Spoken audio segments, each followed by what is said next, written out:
Hello, friends. Today I have a bit of a departure.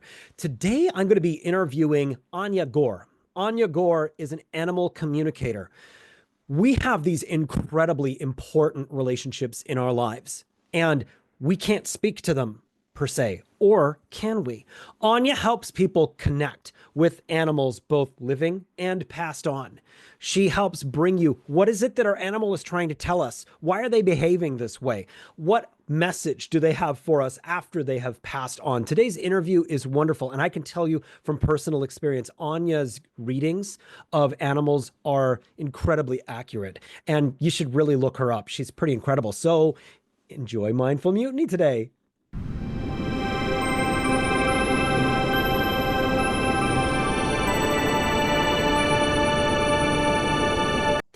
Welcome today to the podcast, Anya Gore. Anya, thank you so much for being on Mindful Mutiny. Thank you for asking me, Jeremy. Anya Gore, founder of Connected Souls, is an animal communicator, intuitive channel, and healer with over 3 decades of experience bringing the connection between humans and animals together. Her soul-centered approach helps clients and their pets address physical issues, behavioral changes, and emotional healing, fostering mutual understanding and well-being. With a background in energy healing, reflexology, and shamanic practices, Anya brings a rich and holistic perspective to her work, blending communication and coaching to create a transformative experience. Based in the French Pyrenees, she is inspired by the wisdom of nature and her encounters with animals, both domestic and wild. Anya's mission is to deepen the bond between people and their animal companions while promoting a world where life is honored and respected. This is a really special interview to me because I know how relatable all of this is. We all have had in our lives very special bonds with animals, dogs, cats, turtles, horses, all of these different animals. And those animals that are outside of our home, they also have souls and they also can communicate.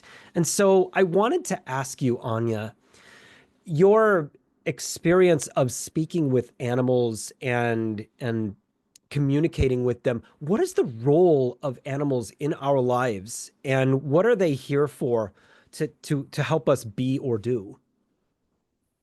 That is such a huge question, Jeremy. Well, I start with the I easy think, stuff. yeah, right. No, the animal kingdom, for a start, is something that we are part of. We are also animals, so let's not forget that. We are part of their kingdom and the kingdom of nature in general. So, animals come into our lives as individuals for so many different reasons. Um, they can be here in our lives. Let's talk about domestic animals first. Domestic animals come into our lives very often because, and this is my personal way of seeing things, but I do believe it's shared by many, because they are part of our soul group. So we've come together in this life for a particular task, for them to help us evolve in particular ways, and for us to help them evolve.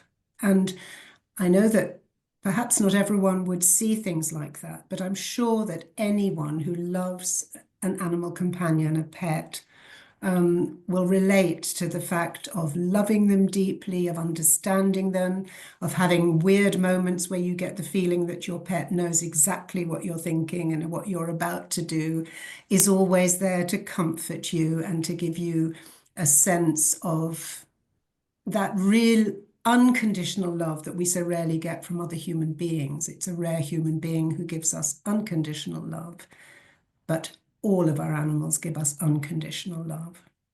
So our animals, I always say this, and I truly believe it, they know us better than anyone else because they see us in all our mess, undressed, dirty, desperate, sad, happy. They see us in every single state and love us the same, however we are. And I think that is one of the things that human beings look for and long for, is that acceptance and unconditional love. And they will get that from their animal companion. at least, let's say, most of the time.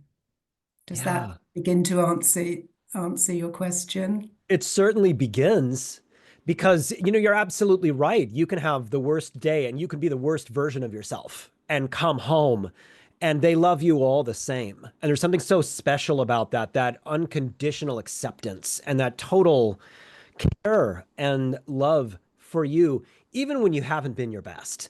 And that's really a special thing because they love you even when you haven't paid attention to them as much as you should have. They really are special. Yeah, I mean, exactly. Unconditional love it means love whatever, there are no conditions. You don't have to be anything, to do anything particular. You will be loved. And I think one of the reasons we are drawn to that and have that need and have a need, as many of us do, to have animals in our lives is that actually we're longing to be able to give that to ourselves. We remember somewhere in our distant genes, past, soul beginnings, whatever, we remember and know what that unconditional love is and that total acceptance. And we are looking for it. So when our animal mirrors that to us, it can bring up all sorts of stuff for us, but it is also a reminder that I believe this in the end, we are here to learn to do that, to remember, to do that, to be that for ourselves. So in that sense, our relationships with our animals are so profound and can go very deep. I know that I think that a lot of people don't maybe really grasp how profound their relationship is with their animal, generally until their animal is dying.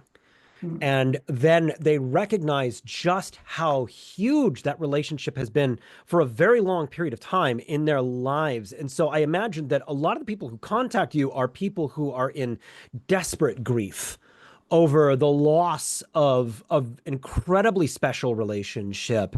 And they're desperate to know something about where their animal went and what's going on with their animal. Is that mainly who contacts you?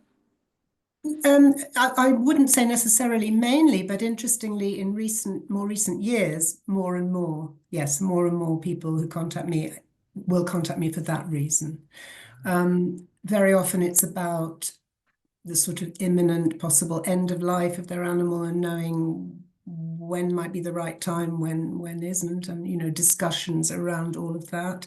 And certainly once an animal has passed, I get quite a few people who call me to connect with their animal who's transitioned, and that is always a very obviously very moving and emotional, but also extremely empowering type of session that we can have. Yes, I mean, animal grief, grieving our animals is, people often say this, and I believe it too, is as traumatic as losing a human being, and frankly, sometimes more so than certain human beings, because it's that intimacy, that day-to-day life, that physical proximity and sharing that is suddenly gone, and that emptiness and heart-wrenching sadness is sometimes really hard to bear Yeah. and is often not acknowledged by society, by people around us. That you may have heard this often. Oh, well, it was only a dog, or but they've already been dead a week, and sort of appallingly insensitive comments of that type. Yeah. People Yeah. do get them. So it's important to acknowledge the importance of that grieving process, and giving it the space it needs, and the acknowledgement it needs. It really does. And I think that it's mainly almost completely universally understood. I was at work one time and my wife called me and the dog that we had at the time suddenly died, just suddenly without any warning. And I got this call 10 minutes before this staff meeting. Walked into the staff meeting because I was going to essentially announce that I need to go home. And I said that my dog had passed away, and the principal of this school said, "Well, are you going to do this, this, and that today?" And I'm like, "No, I'm going home. My dog just died 10 minutes ago. I'm going home."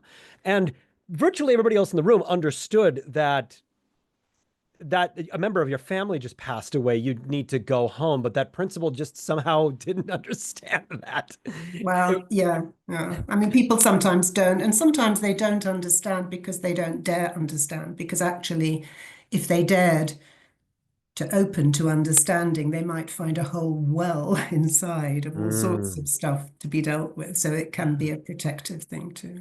Mm. Can you talk about connected souls and what you do, the mission of the business that you have, how you help people? Right. Well, I set up Connected Souls under that title, if you like, a few years ago.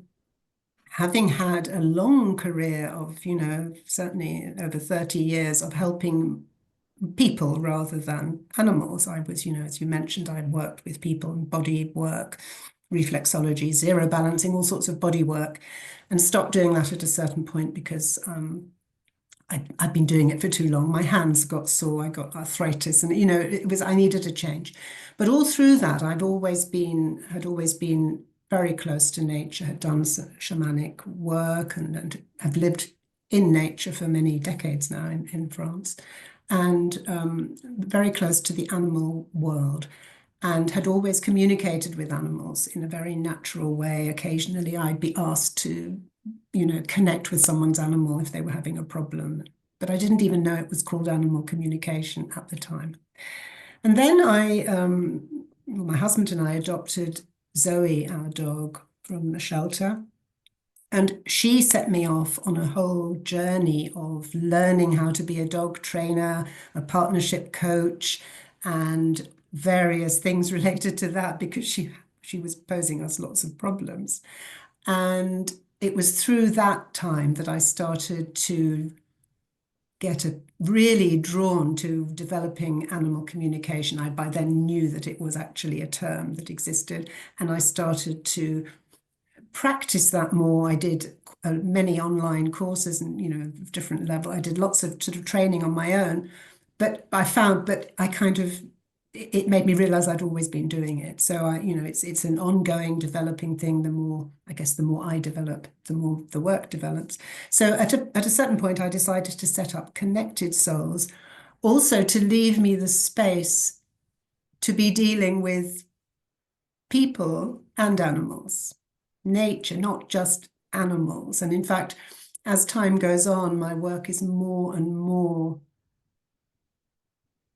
let's say, with and for the people, but usually it's through their animals. So there's connected. I love connection, whether it's connected souls from one soul to another, and also connection within ourselves with the different parts of ourselves. So the name just was right for me. It just came to me one night. And so I guess my mission, mission, it sounds terribly grandiose, and I don't see myself as that at all. But my heart lies in connection and evolution and development, our own development, and helping alleviate suffering and doubt and all those things. What are animals like?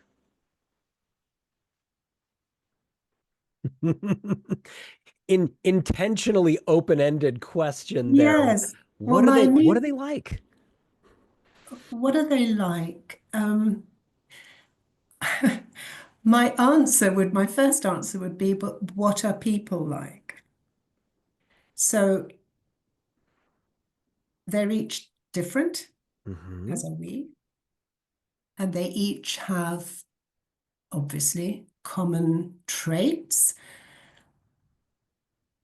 They are present, they are positive, they're brave, they care, they communicate with us the whole time, whether we know it or not. And they are connected to us, not only our pets, I'm not very fond of the word pet actually, but our animal companions, our domesticated animals. Um, but, you know, animals in the wild, because we are not only part of nature, but we are nature. Mm. Mm. So animals, there is no short answer to your question. Animals are different. You know, when I communicate with an animal, their energy is always different and individual. The way they get my attention is different. But what is similar is this sense of delight, almost always, at having someone to talk to, having someone who's actually wanting to know what they think and is able to, you know, in some way interpret it, because often it comes through images and it's not always it's not always words coming to me immediately. Usually they come pretty quickly, but often I get interesting images first or sensations. So it's that's another bit of answer for you. Come on. It's just you and me here. What kind of animals are the biggest jerks? Honestly, I know truly, even though it's just you and me, I don't ever see an animal like that. Truly, truly. When I was young, I was scared of spiders, as lots of people are. I mean, really scared. But I never did any harm to a spider. But I remember I was about 30, so I wasn't so young. I had to ring my dad, who lived in a sort of 5 minutes drive away, and ask him to come to my flat to take out a spider. So I was afraid of spiders, but I didn't think that they should be eliminated or that they were, you know, horrible or anything like that. But they gave me the creeps. Sure. And then when I went to live in Normandy, which was just a few years later in the country, because I lived in London up till then, most of my life up till then, um, there was so much wildlife around us and nature. And I don't know what happened, but from one day to the next, I just decided that I was no longer scared of spiders, and I have never been scared since. Now it's me who puts a glass over them and slides a piece of paper and then takes them out, you know, and has for a long time. So I don't, no animal is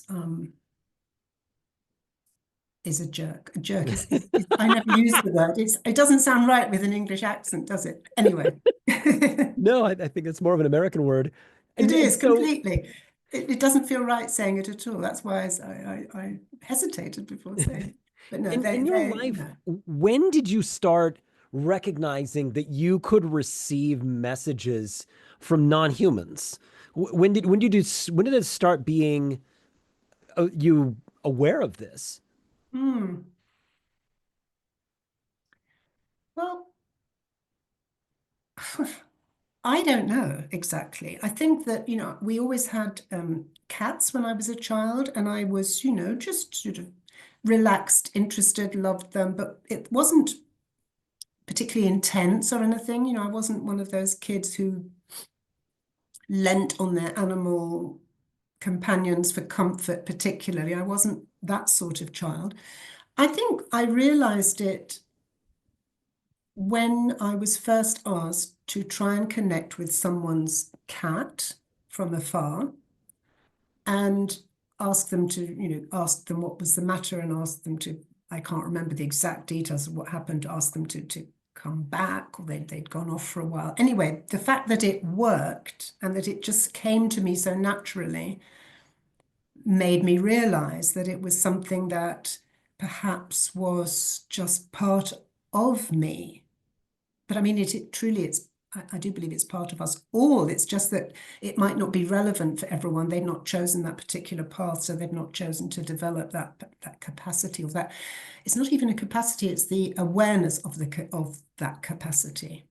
If that makes sense. Yeah. So I'm not quite sure when it happened, but I do think that from very young childhood, I had some sense of that what we have here in the, you know, in a sort of material sense, this life and being here and now and being in this room was not the whole story. I remember thinking that there was so much more that we couldn't not exist, for example, that existence, and I thought this is looking back, it's quite something for a young child to think that, but I remember thinking it's not possible for us not to exist. So I kind of had this feeling of life being that we're just popping down from some other place almost. So Mm, if that is what I believed then, and it is what I believe still, what I feel, then communicating with animals seems even more natural because, why not? yeah. Yeah. You had mentioned earlier about, can't remember the word, soul group, soul partners. Can you Hmm. talk about some of these amazing community or connections that people have with their animal? It really does feel like more than just a pet, like you were talking about, that there's a Hmm. real connection there between the animal and the human. Can you talk about what the purpose of that is? Why do we have these little angels in our lives? Well, we are here, the way I look at it. We're here in passing, we're here for an experience, any life, human or animal, we're here to learn things, to evolve, hopefully, to become more conscious, to remember. So, all these sort of big reasons why we might be here. Um, and we don't travel through our lives, and I use it in the plural, obviously, the way I see things. We don't travel through our existence alone. We're all connected, and we are particularly connected to a group of souls, and that's what I would term as soul family, soul group. And so these, in the way I would see it, are beings who we've traveled through probably many lifetimes together, and between lives we meet up and kind of, do a bit of a breakdown of how things have gone and decide what we're going to do next. Sort of, perhaps it's like that. I don't know because I don't have a conscious memory of that, of course. But I can imagine that it would be something like that. So our animals are part of our soul group. If they live with us, people we spend our lives with that we're married to, and even if we divorce at some point, they will still have been part of our soul group. It doesn't mean that everything is all smooth and hunky-dory with people in our soul group. People come into our lives, and I do feel that I'm really pretty sure of it, as far as one can be sure of these things. I believe it strongly. We choose to come into a particular incarnation, and various other souls agree to come too, and that we're going to help each other. And that might involve someone who's not terribly pleasant in our lives, because that's hard to stomach, that idea. But sometimes someone who is challenging you've decided, and that person is very brave to take that role on to help you evolve. So, and that can be true of our animals too, who are sometimes challenging. Not all relationships people have with their pets are easy and smooth and wonderful at all. Many people who come to me have big problems with their animals. So those animals too, and who knows, maybe even more so, are here if we choose to respond to that invitation. Not always easy. They're here to help us grow. Can you talk about some specific examples of stories that you've kind of worked in about animals that have needed to communicate something or that created a pretty amazing situation? Well, I can talk about my own experience, one Okay. of my own experiences, rather than talking about other people's stuff. But um, but in general, people who are having problems with a reactive dog, for example, that can happen very often, and they think they've made a terrible mistake, and um, you know, what is their dog? Why is their dog like this? How are they going to fix them? That we always want to fix the problem.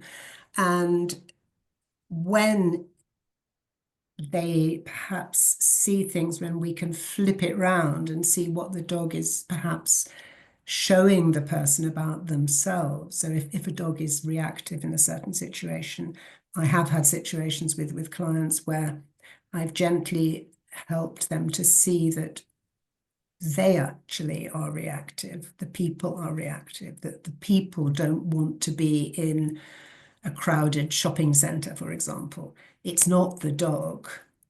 Well, it is, but it is mainly them. And the dog is bringing it to their notice. So that is just a sort of quite an everyday type of example that I come across. Yes, I mean, we had a very, well, Zoe, I talk about that in my book, and all the challenges that Zoe sort of presented me with and how she helped me grow. And we then, after Zoe died, we adopted a Weimaraner puppy. And it was this is an example to me of soul contracts. We adopted Aiko. He was called the most beautiful Weimaraner puppy. And the way it all happened was odd. It was actually my husband who was very keen to have a dog more than me. I was still not quite over. Zoe was still very much in my heart. Well, she always is, but I didn't really feel ready, but my husband really, really wanted.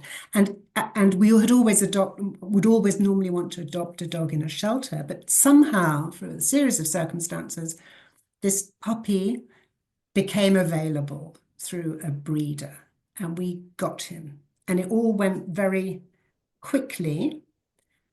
And there was a part of me that was panicking inside. This all feels wrong. This all feels wrong, but we've made the decision. So it was as if I was almost going against my intuition. It was strange. And yet, when we made the decision that very night, we hadn't got him yet, we'd sort of booked him. We were going to pick him up in a few weeks. He came to me, his being came to me, this huge presence. And I kind of realized that we had a job together. We had something that was meant to happen together. And we picked him up and absolutely fell in love with him. He was just absolutely gorgeous. And I was stressed, despite everything that I knew and had learned about dogs and what I know with animal communication. And it was just so challenging and became more and more and more. He didn't sleep. He as he grew a bit older, became incredibly frustrated and destructive, and I was becoming quite unwell and exhausted.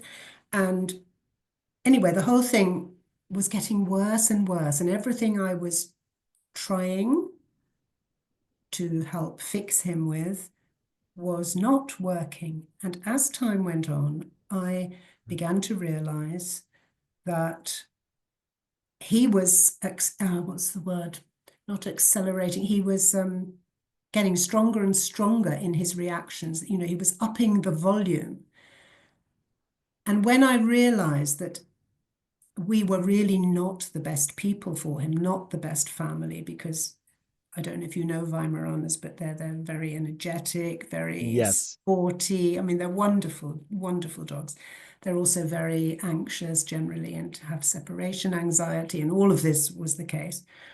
And we weren't in a position to adopt another dog really at all. We were exhausted and feeling extremely old and tired, and we loved him and gave him so much, and I taught him so many things. So we had a wonderful relationship, but it wasn't right somehow. It wasn't right. And yet, as you can imagine, to come to a decision to rehome a dog, which is the decision we finally came to, was awful. I mean, just I can't even have words. I haven't talked about it very much, and you're the Mm. most public. Oh my goodness, I don't know quite why I'm talking about this, but you're the most public setup that I've had where I've said anything about it really.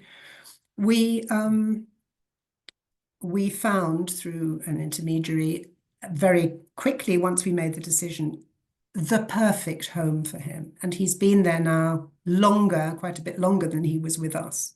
And he's thriving. He has other dogs in the family and younger people, and it's just perfect. But I haven't seen him since, and I haven't seen the people, and I don't know who they are really. I've seen little snippets of films and things. And all of that to say that I know in my heart, because I'm still in connection with him and we have conversations and I channel stuff through him, that this was all meant to be. And I'm not saying that just as a kind of vacuous comfort or, blanketing over or trying to make myself feel better, because I've beaten myself up a lot about it and I, suffered a lot over this and I miss him. But I do believe that our decision was for his best good, truly, because he's so happy now. And was for our best good because I'm not sure that I was extremely unwell and so exhausted. I might, who knows, I might not even be here now if we had kept him. So that's a very dramatic, well, it's dramatic to me, but it's a rather dramatic story. But it's just to say that I do believe it's not all as it seems. It's not all as it seems. And so in this particular situation, we were called to, in a way, it's an expression of unconditional love to have let him go, although it didn't feel like it really. But I think that can be an expression of it. And I know that, I'll always be connected with him and I'll see him again in one shape or form. Thank you so much for sharing a story that is so personal to you, because I think this really illuminates some of the difficult things that people really go through. You may want a certain dog, it may be convenient in timing and so forth, but is that actually the right cat, dog, giraffe for you? Is it really the one that is appropriate for your household, or does that animal need a different environment? And, what kind of say do they have in their environment as well? Obviously, the Weimaraner kind of needed a different environment, and you have the skills to be able to connect with that, and you help other people be able to understand what's with this weird behavior. Why is this animal doing this? What is this animal sensing in this Mm. home? What is this animal trying to communicate to me? Mm. Do they have the ability to see things more than we can in general, or do they have better sensory abilities than us? Mm. But yeah, that's an interesting question. I would say they don't have better sensory abilities, but we are cut off from ours and they are not cut off from theirs. I mean, dogs have far superior sense of smell, of course, and better eyesight and yeah, better hearing. So in that sense, yes, but in terms of understanding things or intuiting things and all of that, we have it, I believe, as much, but it's not developed in human beings, or rather it's been well repressed early in our lives usually, and isn't acknowledged by society as something real or important. That's an aside. So I think that they have. I mean, in a situation where the person is really struggling with their animal,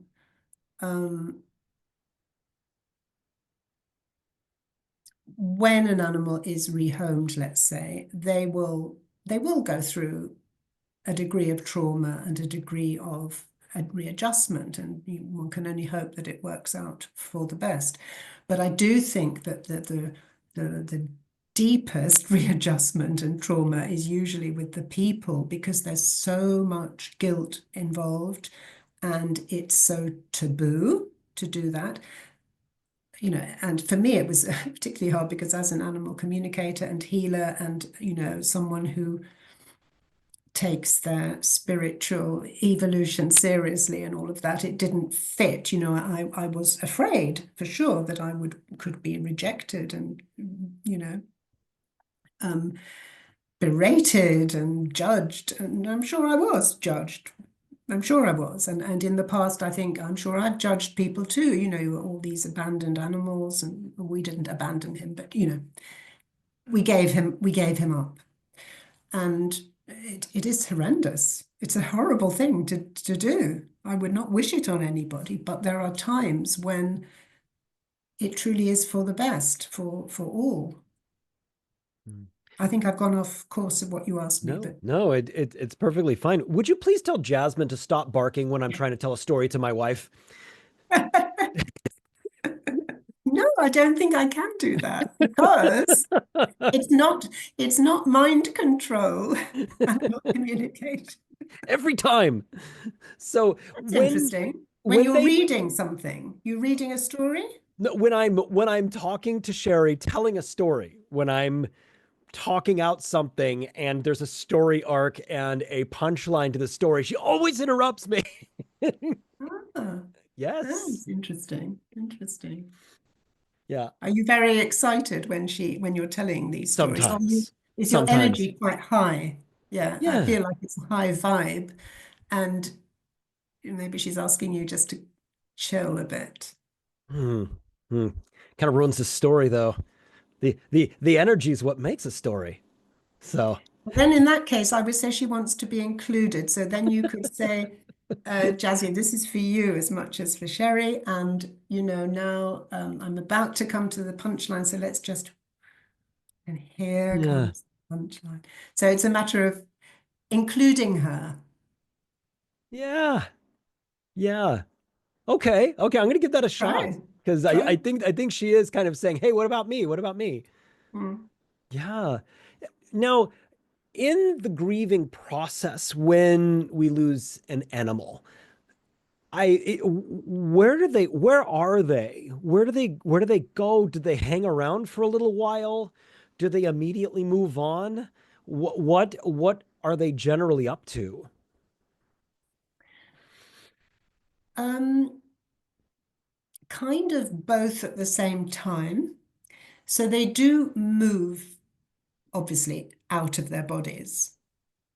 So I always see us and them as spirits in a body, and this body is a shell that we leave behind when we transition, when we die. Transition is more poetic and more real about, in my sense, we move on. So they do leave their bodies behind. They are very much close to us, even though they've transitioned out of their bodies. So, I mean, I'm sure you've maybe experienced it or heard of people who keep thinking they see their animal, or they do see their animal in the corner of the room, or may get signs from their animal. That happens a lot. I can tell you about that a bit more in a minute. But the spirit of the animal, the being, who is so vast and is so contained in this tiny little shell, as are we all, so much vaster than this here, they go to the dimension of their higher self and beyond. So their higher self really is, I suppose, the overarching consciousness of who we are, and our soul is a little part of that. Our individual soul, as Jeremy and as Anya, is a little part of our higher self. And they go to that realm, if you like, if in a way it's this sort of quantum level of quantum field. And there are so many terms you could use, but essentially go home to their spiritual home and are accompanied by other beings, by their own guides and angels and protectors and other, animal friends and people friends in who, have passed on.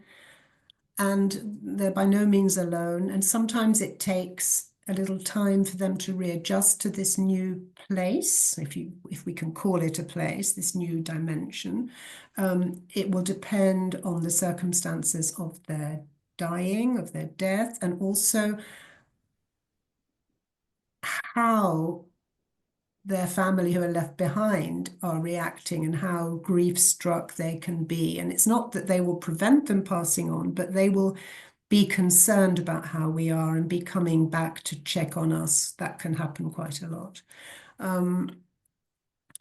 So that would be my answer, I think. And it's also important to explain that for every single animal I've communicated with who is either about to transition or has transitioned, there is no fear there. So that the soul is really happy to have come to the completion of its incarnation and to move on. There might be a bit of a struggle as they leave their body. It might not be that comfortable, and that depending on what happens. Sometimes if there's a sudden accident or car accident or something and it's a big shock, then that can leave them on a soul level also a bit shocked and somehow stuck. Sometimes they don't realize that they have died, and therefore they can be helped to move on when it's explained. That can also happen, but those are more particular circumstances. I mean, that's just my experience of that. So other animal communicators might have a different experience, but that's the way I've experienced it from my side. And yes, they are with us almost really whenever we ask for them, whenever we think of them, whenever we remember our love for them, whenever we need them, they are here. Because that love has no problem traveling distance and time and space. It's not about that. Can you talk a little bit about the signs that are sent? Yes. So they are they come from a dialogue, I guess, between you and the animal who has passed, and from a request really on our part to have a sign. And so, for example, with Zoe, when she died, I went out walking the next day without her, obviously, only to realize that I was with her, that she was everywhere. And then I started to see. I said, please, as most people do, please send me a sign. And the sign that kept coming was hearts. So I looked wherever I looked, and this happened for days and days and days. On the ground, there would be a heart-shaped stone, or there'd be a heart-shaped leaf, or there'd be a heart-shaped cloud, or a hole in a cloud, or and it came and went, but it went on for a long time, for some weeks, not every single day. So for me, that came to mean that Zoe's sign to me was a heart, and still now I get, I when I think of her, or sometimes when I'm not really thinking of her consciously, then suddenly I'll see her heart, and oh, hello, Zoe. So that's what I had with her. With Sam, our cat, who died here at home, and it was in the middle of the night in July. He died. He was 19 years old. He when he died, I asked him, please send me a sign. And that afternoon, he sent me 3 vultures flying over our house. And we don't get vultures here very often at all. And so now when I see either a vulture or another bird of prey, I always think of him. So that's just two examples. Sometimes people get feathers. That's quite common, actually. Suddenly a feather will come out of nowhere, apparently. Sometimes they'll just get a sensation or a feeling of just knowing that they're there. Mm. Can you talk about other reasons why people contact you? I know that sometimes there's Mm. a health problem with an animal and you act as a member of a health team and you help the animal communicate where something hurts or what's going That's on right. inside Yeah. them. Can you talk about that? Well, yes, I mean, of course, that will be one of the main reasons people would contact an animal communicator. It's obviously when they have a problem of some sort with their animal. And it's interesting when there's a health issue, because what I can do is to share what the animal is feeling, so their sensations in their body. Is it a burning feeling? Is it a sick feeling? Is it throbbing? I can feel the sensations and they can communicate those to me. So I either feel them in my body or they're showing me pictures of it or telling me in words too. It can be any of those. And I've had various situations where the person has then told their vet, open-minded vets, there are quite a few actually, surprisingly, um, t- uh, what I had said about the animal, and they look, and it usually kind of joins up. So it can often give the vet useful extra information. Of course, I can't diagnose, I'm not a vet. I have healing modalities under my belt, but I'm certainly not a vet. Um, so that can happen. Um, and, then from other things I've learned, I can suggest, different options perhaps to try, and that they should always check with their vet. So there might be this homeopathic remedy might be worth trying, or an essential oil to smell, or other things of that sort. And then I do, then of course I do healing. So that's a big part of what I do as well. So I send healing, distant healing, either through, I do sound, I know that Jazzy have the sound alchemies where I bring through healing sounds and record them, and then you play them to your animal. And that can be very restful and relaxing for the animal. Um, so it depends on the situation, and there are other ways of analyzing what might be going on as well.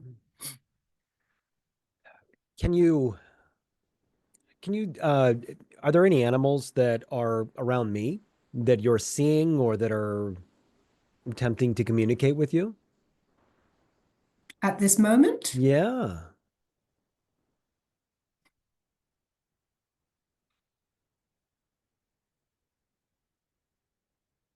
I can feel a brown bear behind your left shoulder. Really? Do you have a connection with a brown bear? Um, there's one that lives in my yard. Okay. There that comes out from time to time. Um, my grandpa, we also called him Grandpa Bear. And Okay. I don't know if there's any tie-in there, but Grandpa Bear was has been seen around me quite a bit. So I don't know if there's a Okay. connection there. Yes, I think there might be. And I think maybe the bear in your garden is also a messenger from Grandfather Bear, from Grandpa Bear. Could that be Uh, possible? yes. Yeah. And Mainly when people are scanning me, they see him. they see your grandfather. Yes. Okay, that's interesting. Uh, yes, it's interesting. It seems to me there's something with this bear, there's some discussion to have perhaps mm, with your grandfather through the bear. So I don't know if you are able to, connect with the bear somehow. I know you probably won't be going out into the garden and actually getting close to him, but if you notice him, try and connect heart to heart with him and see what comes, because there's something about the bear wanting to be noticed so that you can. It's almost like your grandfather may just have something to share with you, or there's something comforting about it. It's not a threatening thing at all, the bear, it feels very comforting and sort of encouraging. No one's ever asked me before if I see a particular animal around them like that. So I'm gratified that it meant something to you. Yeah, I'm kind of surprised by it. I would have expected one of my domesticated animals or something like that. It's very interesting that the bear came through because Mm, Grandpa Bear has it. It's not unfamiliar around me, and so okay. that's really an interesting thing. Right. Okay. Yeah, I mean, what I'm getting with you is that almost like an image of your heart is like a spread out big comfy carpet on which there are, cats and dogs from your life, and going way back, I think, to childhood, probably, and like they've all got this place on this comfy carpet of your heart. It's like one of those lovely rugs. And really, that they just want you to know that there are crowds of them and that you are not alone and you are never alone. And um, and none of us are. hmm, And we don't feel that a lot, but it is the case. yeah. I think that what you just said is one of the most profound things about our relationship with animals is that when we have animals in our life, we are never truly alone. We Mhm. are very much joined in a manner of loyalty that is beyond description.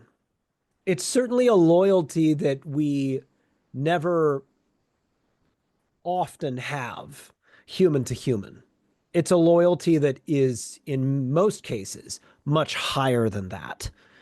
And this loyalty and this acceptance is something that makes these relationships so totally profound, so completely life changing, so Mm. comforting. They're with us when we're sick. They're Mm. with us when we're sad. They're with us when we're, in the greatest of health. And they're always along for the ride. And they are so totally accepting. These relationships are among the closest that we have in our lives, even though we don't communicate verbally with them directly. Exactly. And I think that sometimes all the other forms of communication are so much more powerful than the verbal Mm, ones. I mean, we're very verbal, the very yeah. verbal species, and, I love to talk and all that. You obviously do too. But beyond that, there's these other, as you say, profound, timeless ways in which we connect. And I do feel, and I said it earlier, that that specialness with our relationships with our animals is partly our longing to be able to find that for ourselves too, to be for ourselves that loyal companion, that that person who loves ourselves unconditionally. I do Mm, think that's the way that humans need to evolve now, and I think we have a deep longing, but it's also a memory, a distant memory of something we know is real. Yeah. Do you think that? Do you think that that Yes. makes sense to you? Yeah, I do think that our relationship with animals, if we're willing to learn from them, it can be a real teaching relationship. And when we're down, they still have their own needs. They keep us going. When we are thinking too much about ourselves, they remind us that they are there and that we have to think of others too. And their patience with us, maybe not Jasmine, but their patience with us is really beyond description. And they are teachers, they're guides, they're loyal friends, and they, in many ways, make us better people. Totally. Yes, they do. Yeah. They absolutely do. They absolutely do. And I think maybe part of the reason we love to have them is because we want to be better people. So we know that at some level, and we want to. Um, they're and also they're often portrayed as sort of innocent victims, especially the animals that end up in shelters. And obviously, when you see animals being, badly treated and terrible things that are happening all the time. And yet, and this is not to say that any of that should happen, because I believe passionately it should not, but they are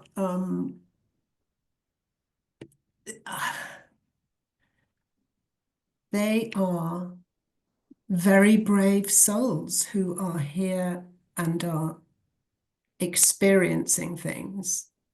It feels unreal to say they chose it, and a lot of people will balk at that. And sometimes I'm not sure myself.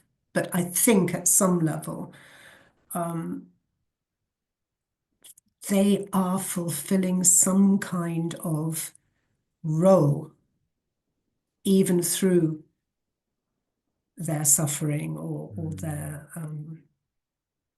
terrible circumstances. And that is absolutely not to say I really passionately believe that we need to clear all that, clean it up, and treat all of life with absolute respect and love. Um, but who knows what the bigger picture? What I'm trying to say is that, because I don't want to get into that thing where, oh, it's all perfect and it's all meant to be exactly as it is. And if there's suffering, then it's all meant to be. I'm not entirely convinced about that myself. Um, but I do believe that there is a far bigger picture that we cannot and don't understand from our current perspective. And mm, that includes, why are there animals who suffer? Why is there such cruelty? And, mm. you know, Yeah. I've gone off on a bit of a tangent. It's totally fine. But this is the part in the podcast where I tell you what I love about you. And this is what Oh I've my come to goodness. love about you in this podcast. Anya, your communication with people, it doesn't just simply bring closure. It doesn't just simply bring connection. It's some of the most important communication that people can have provided for them. You work as a conduit to help people connect with a very important relationship in their lives. They're calling you, they're connecting with you because there's major questions that they need answers to. And you are a person in this world that can provide that for them.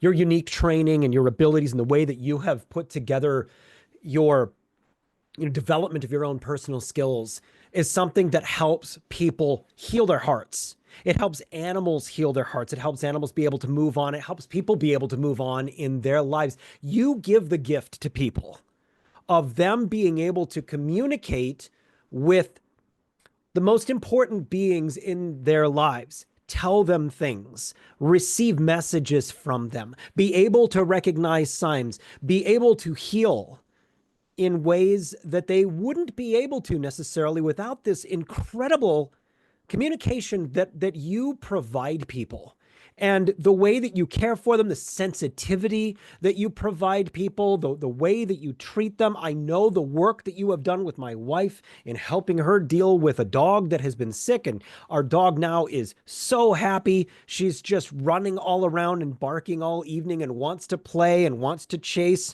her little squeaky toys and wants to go on a walk 7,000 times a day. And her energy levels, a 16-year-old dog, is absolutely off the charts. This is communication in large part that you have been able to help Sherry be able to have with Jasmine, to understand what's going on with Jasmine, what hurts, what needs healing, and what needs to be communicated to the vet, to other people in this case, to be able to help Jasmine be more healthy. You provide this communication and you give it with such generosity and with such sincerity and with such a sense of joy to help people connect with their animals. So I just want to thank you on behalf of all of these wonderful animals and people that you have helped over 3 entire decades, for being able to help people connect with their animals in a way that they wouldn't be able to do themselves, and being that kind of conduit to be able to help people heal and love and appreciate and communicate and feel such a sense of wholeness in their relationship with their animals that are both alive and passed on. So that's what I love about you. Oh, Jeremy, thank you. Thank you so much. You're welcome. How do people get in contact with you? How do people find you? Well, I have a website where they can write me a message. I have an email address, but it's best to go via the website. It's you've got all that somewhere, haven't you? I'm going to put that in the description of Yeah, this yeah. episode. It's and is it connectedsouls.com? The, Yes. the website is actually anyagore.com. It's under my name. Anyagore.com. Okay, we'll have that in the Anyagore.com. description. Yeah, yeah. And then I have some freebie resources as well they can get on that website. One is a short guided meditation with your animal. And another, which I think is very helpful for people, is a little booklet on caring for conscious caring, actually. It's called Conscious Caring for Our Animal Companions when they're sick or dying.